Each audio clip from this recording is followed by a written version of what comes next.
बिस्मिल्लाहिर्रहमानिर्रहीम। अस्सलामुअलैकुम व्यूवर्स, आज मैं आपके लिए बहुत ही स्पेशल मोज़रेला चीज़ की रेसिपी लेकर आई हूँ। इंशाल्लाह ये वीडियो देखने के बाद आप घर पर ही मोज़रेला चीज़ को बना सकते हैं।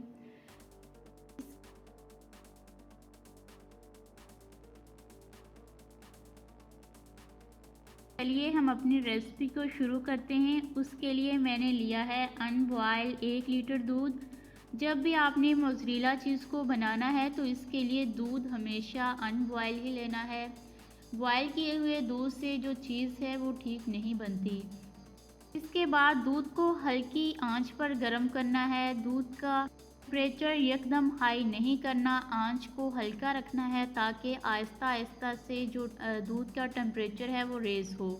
दूध का टेम्परेचर इतना हो जाए कि जो हमारी उंगली है वो इस टेम्परेचर को बर्दाश्त कर सके, तो उसके बाद दूध को चूल्हे से उतार लेना है। इसको अब मैंने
तकरीबन 3 से 4 मिनट हिलाने के बाद दूध के अंदर कर्ड्स बन गए हैं और देखिए इसके अंदर इलास्टिसिटी भी आ गई है। अब हम इसको समेट लेंगे और हाथों की मदद से आहिस्ता आहिस्ता कर्ड को दबाते जाएंगे। आहिस्ता आहिस्ता दबाने से इसके अंदर जो पानी है वो सारा ख़त्म कर देंगे। कर्ड के अंदर से सारा पानी निकल चुका है। अब हम एक और प्रोसेस करेंगे। उसके लिए मैंने पैन के अंदर लिया है तकरीबन 2 कप पानी और इसको गर्म कर लिया है और इसके बाद इसके अंदर तकरीबन 1 टेबलस्पून नमक ऐड किया है। इस प्रोसेस का मकसद ये होता है कि चीज़ के अंदर जो खटास रह गई है वो ख़त्म हो जाएगी और के अंदर जो इलास्टिसिटी है वो और ज़्यादा आ जाएगी। इससे हम चीज़ को जो भी शेप देना चाहें वो इजीली दे सकते हैं। गरम हो चुका है। अब मैं इसके अंदर चीज़ को डाल दूँगी और चम्मच की मदद से आहिस्ता आहिस्ता उसको हिलाती जाऊँगी। तकरीबन 3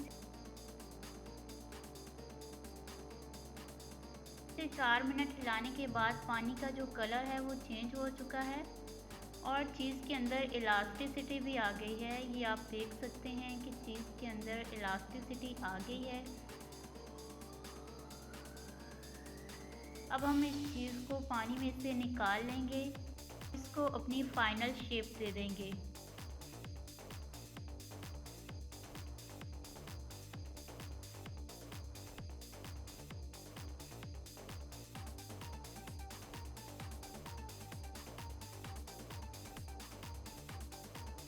ये हमारी चीज़ बिल्कुल तैयार हो गई है और इसके अंदर इलास्टिसिटी भी आ गई है।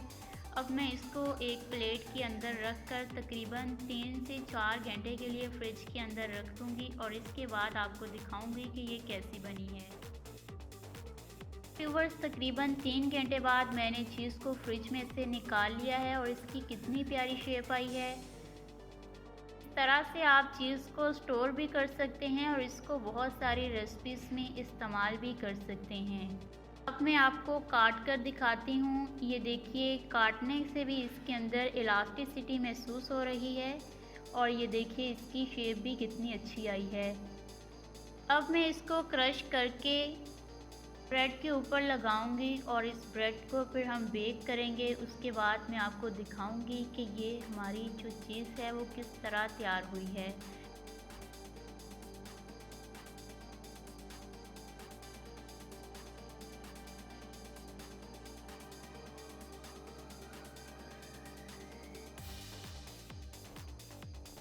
इसको ब्रेड पर लगाने के बाद अब इसको तकरीबन 1 मिनट के लिए मैं सैंडविच मेकर के अंदर रख दूंगी।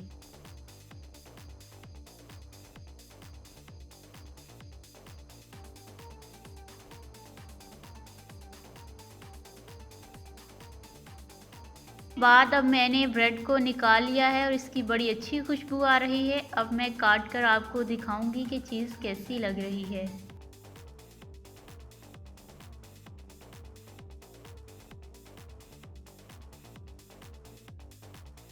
ये देखिए चीज़ के अंदर माशाल्लाह से कितनी अच्छी इलास्टिसिटी आई है और ये बिल्कुल बाज़ार जैसे ही बनी है। व्यूवर्स, अगर आपको मेरी ये वीडियो पसंद आई हो तो मेरे चैनल को सब्सक्राइब और वीडियो को लाइक और शेयर करना मत भूलिएगा।